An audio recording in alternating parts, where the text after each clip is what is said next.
Hey, how you doing, young lady? Good. What's your name? What's your age? And where you from? Adria, I'm 46. And Adria. Adria. And I'm originally from New York. From New York. What brings you to North Carolina? Family, a better environment for my child. 12 years ago. Mm-hmm. Okay. Well, Adria, let's get to know you a little bit. Talk about your childhood. Do you grow up in a two-parent household? Yes, until I was 12, but that was like my stepfather. And Say it again? It was a step-parent. So you had your mother and your stepfather? Yeah. So how was your childhood? He was abusive, my stepfather. Yeah. So how was your childhood overall? Talk about your childhood. Overall, it was a really good childhood. Yeah. So let's talk about the bruise. How old was you when you started getting abused? I was probably like 7 or 8. Yeah. 7 or 8 years old? And your mom boyfriend was the one that was doing the abusing? My stepfather, yeah. You ever thought about telling your mom? Not until I was an adult, yeah. So he molested you from 7 years old all the way up to 12. And you didn't say anything until you was almost grown? Yeah. Wow. So let me ask you something. Going through that as a child, how did that what kind of perception did that create for the rest of the world? Like when you grew up and you meet men, do that play in their effects? Yeah. It's like he was a father figure, and no matter how bad he was, it's still what I learned what men should be. So I ended up picking men just like him. Did you? Mm-hmm. Because he wasn't just sexually, he was also very aggressive. He was very aggressive. So you tend to deal with men that's very aggressive and he also hit me. So and abusive. And I got that too for men. Yeah. Right. Mm-hmm. Okay. So did you finish school? Oh yeah, I'm college educated. College educated? Mm-hmm. If you don't mind me asking, what you go to college for? Psychology. Psychology? I know. No, well, I mean asking questions. Yeah. Psychology? Yeah. So you graduated college too? A bachelor's. Yeah. You got a bachelor's degree? Yeah.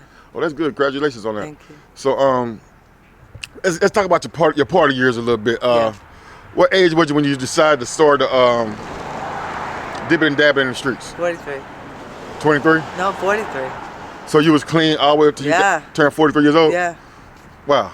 So what happened? What made you decide? My fiance got shot and killed in front of me. You say what now? My fiance got shot and killed in front of me. Okay. That's what made me start drugs. And what was your drug of choice? I had no choice. There was no choice. No, what was your drug of choice? At first, I was just trying everything, and then. Trying what? At first, I was dabbing and everything just to find my drug of choice, and I wasn't aware that's what I was doing until I'm looking back in hindsight. So then, I met a man that I was attracted to, and he got me into crack. So you started smoking crack? Yeah. Currently still using? But yeah. Oh yeah. So let's talk about the damage and consequences of that lifestyle. I'm homeless. I mean, you're homeless? I had everything before that. You lost what? I lost everything. You said you had everything. I had everything. Okay, let's talk about it. What all have you lost behind your addiction? Family, friends, everything. What family? What friends? Everyone except for my daughter. Okay, so you still got your daughter? And my brother. So how old is your daughter? She's 20. She'll be 21. She'll be what now? She'll be 21. Oh yeah? Yeah. So you raised your daughter? Mm-hmm. That's good. Thank God that I did it after she was out of the house. So when you started using, she was already grown? Yes, and out of the house, yes. And out of the house? Yes. Okay, so let's take me through the steps how you end up homeless. Okay, so then I became irresponsible with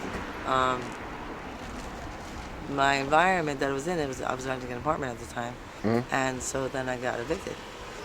And so then I started living with people, and then eventually drugs make you act a certain way, and then you don't get along, and you get either break up, kick out, whatever, but you keep blaming them and not yourself until you finally reach the point where you can just know that it's you.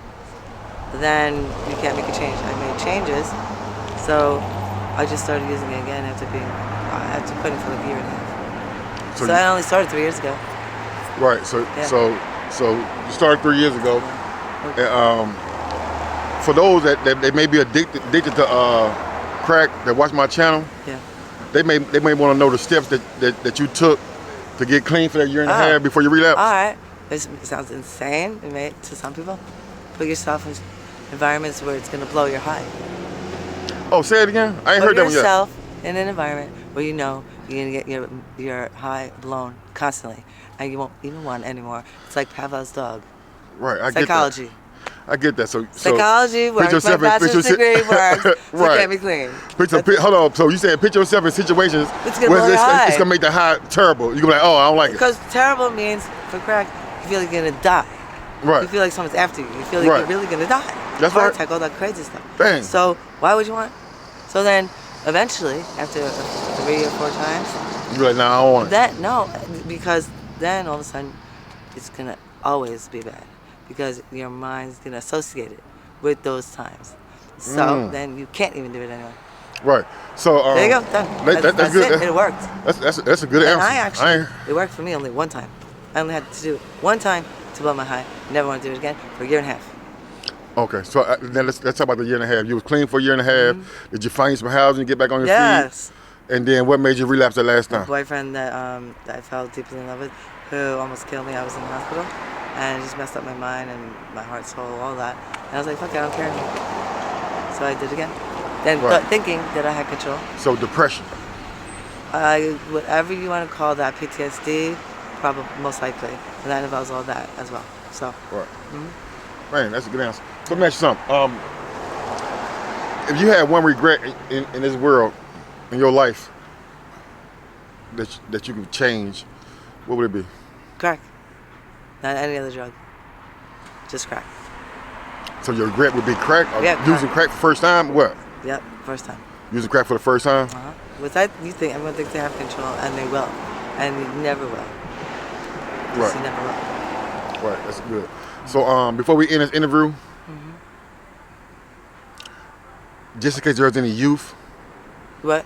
just in case there's any young people, youth, or another grown person that's thinking about choosing the same lifestyle you chose, what type of advice would you give them not to never choose that lifestyle? You know, I don't think there's really any advice because anything that you would... The thing I would say is that you just have to love yourself, give yourself everything that you want, spoil yourself, then you won't even want it. That's it. Right. Well, that's excellent advice. I appreciate your time. I got a donation for you. God bless you. Thank you.